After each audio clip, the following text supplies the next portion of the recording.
Então vamos aqui diretamente no nosso gráfico de pizza e vamos inserir aqui novamente o nosso método ggplotLine. Vamos executar.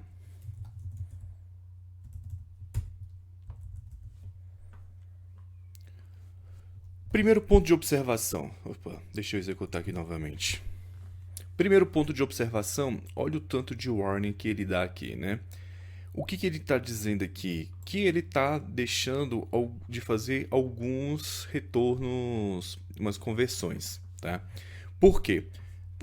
Já disse isso anteriormente, mas vou repetir mais uma vez. Nem toda conversão do ggplot para o plotLine vai sair perfeita, principalmente quando o gráfico tiver muita customização, muita configuração ali a mais. E é o caso do nosso gráfico de pizza aqui com ggplot. Lembrando que não existe uma função nativa do ggplot para fazer um gráfico de pizza. Então o que a gente fez? A gente fez essas adaptações aqui, ó. A gente fez principalmente essas adaptações para gerar, a partir de um gráfico de barras, gerar um gráfico de pizza. Então isso tudo foi uma adaptação. Só que quando a gente executa o ggplotLine, né, faz a conversão do ggplot para o plotLine, ele vai excluir, ele vai desconsiderar boa parte ali das configurações. Não é à toa que ele pegou e fez o quê? Gerou um gráfico de barras normal, empilhada, né? Gerou um gráfico de barras empilhada, considerou algumas outras configurações e outras não. O gráfico pode observar aqui que o gráfico está até bem acima do eixo X, né? O início foi justamente ali que a gente colocou aonde vai iniciar a parte lá da rotação e etc. Então a gente tem um problemão aqui, que ele praticamente desconsiderou o nosso gráfico de pizza e voltou para um gráfico de barras. E como a gente consegue resolver isso? A gente já viu ali problema com o tooltip, resolvemos. Vimos ali um problema com o boxplot e resolvemos de forma simples também. Tanto o tooltip de forma simples como a subcategorização dentro de uma categoria de um boxplot. Só que, nesse caso aqui, não tem o que fazer, tá? Esse problema acontece se a gente fosse fazer uma reconfiguração aqui, não compensa fazer essa conversão. Então, qual é a melhor solução a ser feita nesse caso aqui? É gerar um gráfico de pizza a partir do plotLine. Então, ter um gráfico de pizza do plotLine mesmo ali, tudo ali nativo do plotLine. Não é muito complexo gerar um gráfico de pizza do plotLine, tá? Então vou mostrar aqui para você. Vamos vir aqui, ó, plotLine, um método que a gente chama do plotLine, semelhante ao ggplot. Vamos colocar nossa base de dados, frac câmbio. Vamos gerar o labels, que a gente já sabe que vai ser pela direção com acentuação. É interessante a gente fazer a manipulação desses dados para tirar essa acentuação, ok? Fica a dica aí para você. Os valores, values, a gente vai pegar da coluna quantidade, proporção, né?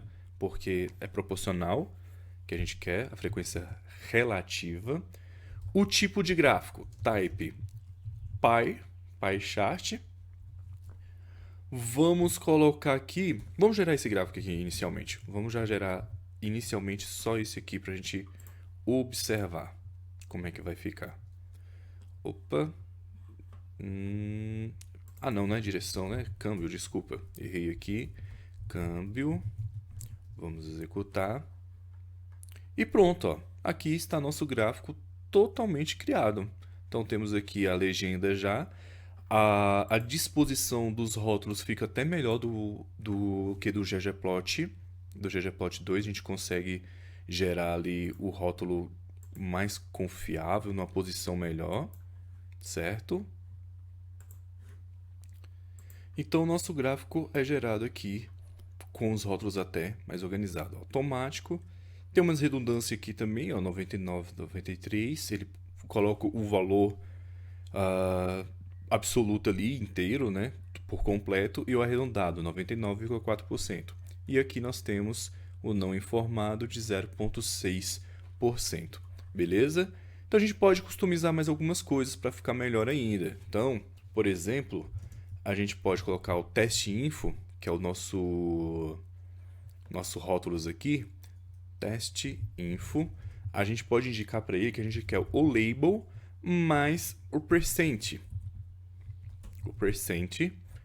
Como a gente vai inserir aqui na própria área da pizza, do pie chart, o rótulo e a porcentagem, a gente não precisa, igual a gente fez anteriormente, já, né? A gente não precisa da legenda, porque já vai estar aqui.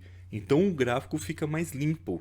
Então a gente pode colocar aqui, ó, show legend igual a false.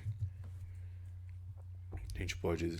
E por fim, a gente pode colocar um título, igual a gente fez anteriormente. Pega o método layout e coloca o título. O título aqui esse é o câmbio, né? Então, quantidade por câmbio. Quantidade de anúncios, aí fica a seu critério se você quer colocar um título mais extenso, mais detalhado. E pronto. A gente tem aqui, ó, vamos aumentar o zoom. Então a gente tem aqui o título, ó, o rótulo com a porcentagem. Aqui também, só que ele está comendo pelo título. Então a gente tem aqui, só que a legenda não sumiu. Então por quê? Vamos olhar aqui. Ah, o show legenda é com L minúsculo. Então a gente pode executar novamente. E pronto, ó, a legenda saiu. O nosso gráfico está pronto, o nosso gráfico de pizza totalmente feito no Plotly. E o nosso próximo gráfico, que é a de pizza também, o problema vai ser exatamente o mesmo. Então vamos executar aqui, Plotly, gplotly, só para você ver que vai acontecer exatamente a mesma coisa e a gente vai ter que gerar novamente o gráfico direto no Plotly. Olha só, ele ficou até mais feio, né? Ficou só uma barrona verde aqui com um monte de legenda. Então, o gráfico ficou pior ainda. Então, o que a gente precisa fazer? A gente precisa desenvolver novamente aqui o gráfico com Plotly. Então, o que a gente pode fazer? Vem aqui, ó, copia o código, já que é a mesma coisa, e vamos só substituir aqui a base de dados. O label vai ser direção, né? Direção. E vamos alterar o título, direção. Vamos executar. E pronto, nosso gráfico está pronto. E olha só que interessante, quando uma categoria fica muito pequena, o próprio gráfico ele dá uma organizada. E olha só, ele insere, vou até destacar aqui, ele insere uma puxadinha, ó, assistida e mecânica e coloca. Opa, deixa eu organizar aqui.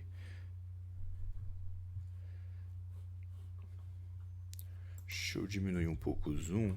Deixa eu ver aqui. Olha aqui, ó. Assistida 0.66, mecânica, ele puxa um tracinho aqui e coloca 1.22, tá? Esse seria um gráfico que poderia ser colocado em barras? Já talvez. Esse daqui seria um caso a ser pensado, porque tem essas duas categorias aqui muito pequenas.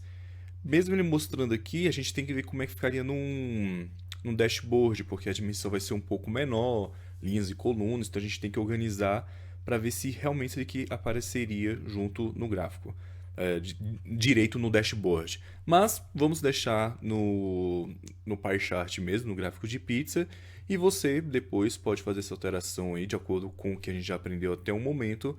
Você pode fazer as alterações e as customizações que você desejar. Ok? Então, finalizamos as alterações nos nossos gráficos. aqui para ggplot, para plotly. Então, gráficos estáticos para gráficos dinâmicos. O próximo passo agora é começar a criar a nossa aplicação mesmo, propriamente dita ali, do R-Shine.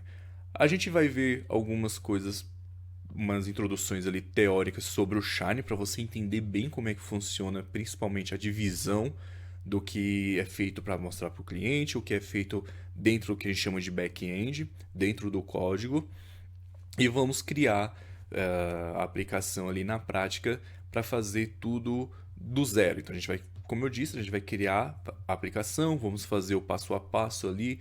Vocês vão ver como é uma aplicação básica do Shine e depois a gente vai evoluindo essa nossa aplicação, esse nosso dashboard ao pouco, customizando e deixando o mais perto do ideal possível.